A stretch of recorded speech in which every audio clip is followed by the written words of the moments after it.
काहीच आहे असे म्हणणारे महाकवी वामनदादा कर्डक यांना आपण सर्वप्रथम त्यांच्या जयंतीनिमित्त त्रिवार अभिवादन करूया व जगाला करुणेचा बंधू भावाचा आणि मानवतेचा अमर संदेश देणारे महाकारुणिक तथागत भगवान गौतम बुद्ध, शिक्षणाचे जनक, शोषितांचे तारणहार महात्मा ज्योतिबा फुले, स्त्री शिक्षणाची क्रांती घडवणाऱ्या आणि समाजातील अज्ञानाचे अंधार दूर करणाऱ्या क्रांतीज्योती महाज्योती सावित्रीबाई फुले, शोषित वंचित दुर्बलांचा हक्क अबाधित ठेवणारे मोठ्या दिलाचा राजा राजश्री शाहू महाराज आणि तुमच्या आमच्या प्रत्येकाच्या श्वासावर अमिट ठसा उमटवणारे असे विश्वरत्न परमपूज्य बोधिसत्व डॉक्टर बाबासाहेब आंबेडकर या सर्व महामानवांना सर्वप्रथम त्रिवार अभिवादन करून आज दिनांक 16 ऑगस्ट 2025 रोजी आजचा दिवस एका अशा महाकवींना स्मृतीस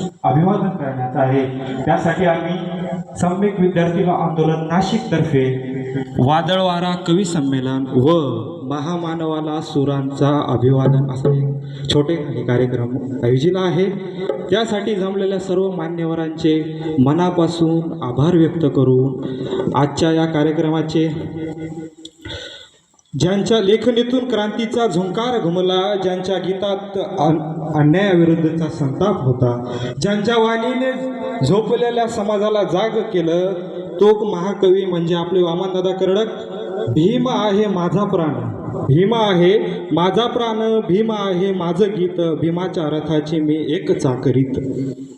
ही केवळ कविता नाही तर वामनदादाचा संघर्ष आहे। त्यांची निष्ठा होती बाबासाहेबांप्रती, चळवळीप्रती संघर्ष। दादांनी हजारो गाणे लिहिली, हजारो सभा गाजवल्या, पण ज्यांची लेखणी केवळ गाणी रचत नव्हती तर ती समाजाला दिशा देत होती, उमेद देत होती आणि अन्यायाविरुद्ध लढण्याला दिशा देत होती, हिंमत देत होती। आज आपण वामनदादाची जयंती साजरी करत आहोत आणि हा कार्यक्रम फक्त औपचारिक सोहळा नाही तर हा कार्यक्रम आहे त्यांच्या विचारांचा, त्यांच्या प्रेरणेचा आणि त्यांच्या लढ्यास वारसा पुढे नेण्याचा। आजच्या या कार्यक्रमाचे सर्व प्रमुख अतिथी व मान्यवर यांना मी सर्वप्रथम आभार व्यक्त करतो की तुम्ही आपल्या कार्यक्रमाला येऊन आमच्या विद्यार्थ्यांचे मनोबल वाढवले। त्यांच्यासाठी जोरदार टाळ्या वाजवू एकदा आपण सर्वांनी।